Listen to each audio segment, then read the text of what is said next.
Coming up on this week's Ask GCN Anything, we are once again answering your cycling related questions, including whether or not you should use a base layer when it's hot outside, whether the pros should have a different part of Strava, and also whether the pros use synchro shift. However, the first question we're going to answer comes in from Endurelon Man, asking any tips for a 60 kilogram rider to keep up with riders that are 20 kilograms plus heavier on the flat. When they push really hard, I am totally toasted and get dropped. I am superior on the hills, but unfortunately there aren't many near me. Well, the problem that you are having, as you probably know, is that your good power to weight ratio, which sees you flying up the climbs, doesn't come into play so much when you are on flat roads. There, the thing that prevents you from going faster is mainly wind resistance with a small amount of rolling resistance. So the heavier riders who've got a higher absolute power are able to go faster.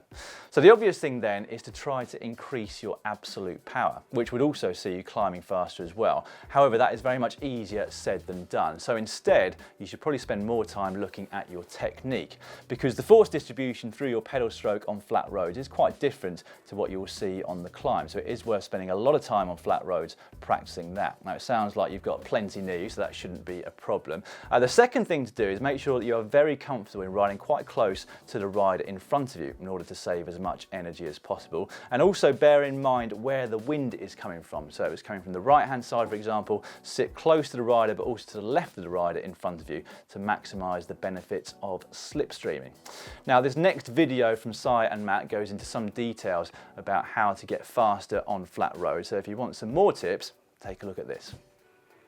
Because wind resistance is the biggest force holding you back, and the faster you go, the greater its effect. Now you could throw some money at it. As we all know, buying aero equipment can have a dramatic effect, but you can also do it a bit cheaper too. Our next question comes in from Toby Jarvis on Twitter. Hashtag talkback, do the pros use Shimano synchro shift? If so or not, why? Well, to the best of my knowledge, no, the pros don't use synchro shift. That said, it is quite a new invention really on the road and something Shimano have brought over from their top level mountain bike group sets. However, I think that even once they have tried it and tested it, they'll probably prefer to stay with their normal gears, which they shift manually. And I'll give you an example and a reason behind this.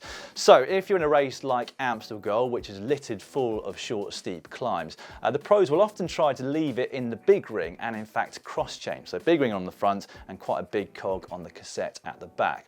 Now this is not something which is always recommended, but the reason that they do that is because they don't want that very slight pause over the top of the climb for changing from the small ring up into the big ring. Because if you are on your limit into the red and you're only just about able to hold the wheel in front of you, that very short pause can allow the wheel to sail away just a few meters and you might never see that group again. Now, Sawyer has had a look at the evolution of Di2 over the years, so if you don't know what synchro shifting is, he explains this, amongst other things, in this next video.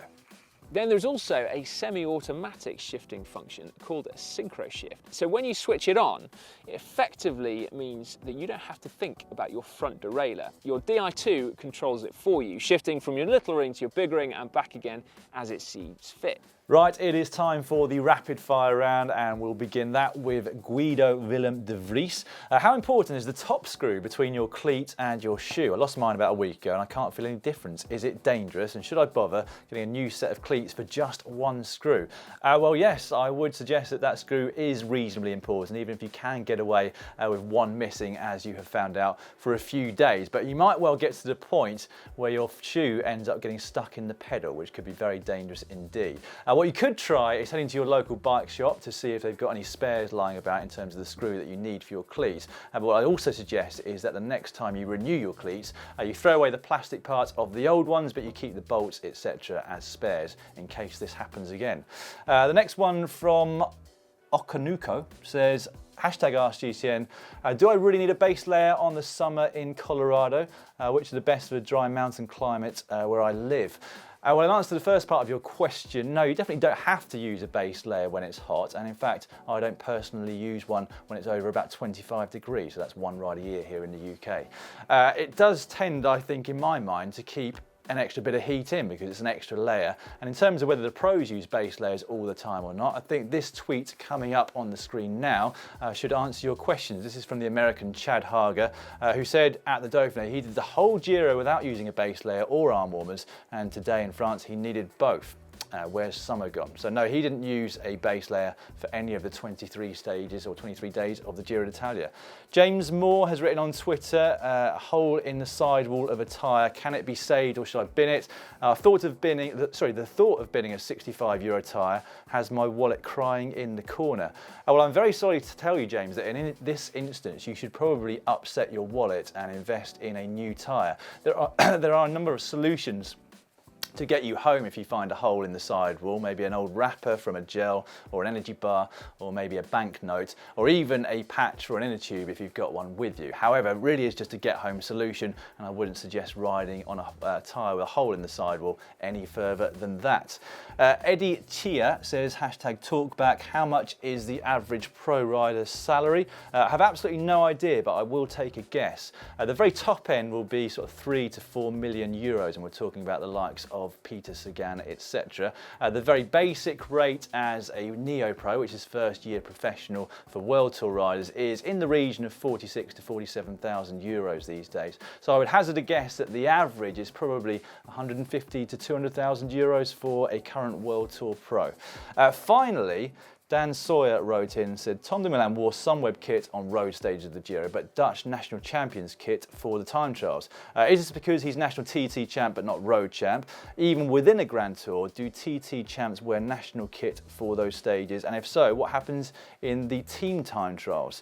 Well, yes, he is the time trial champion of the Netherlands for the time trial, but not on the road, hence why he was only using it for the individual time trial stages. On the other hand, Bob Jungels of Quickstep is national champion in both disciplines, so he was using that national champions kit throughout, unless he was leading one of the general classifications, which he was for the white jersey. For team time trials, I think the UCI ruling is that you can't use your world champions kit, even if you've won the world championships, and I would guess that applies to the national champions too.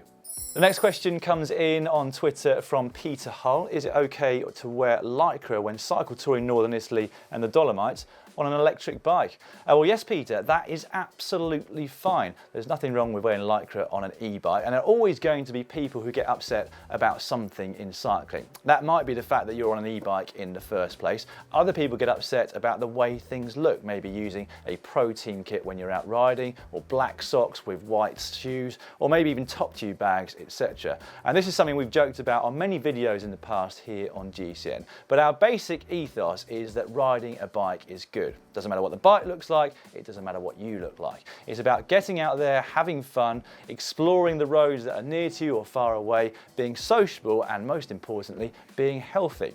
And incidentally, Cy and Matt were out in the Dolomites recently trying to answer the question, are e-bikes fun? So you might want to take a look at this next video.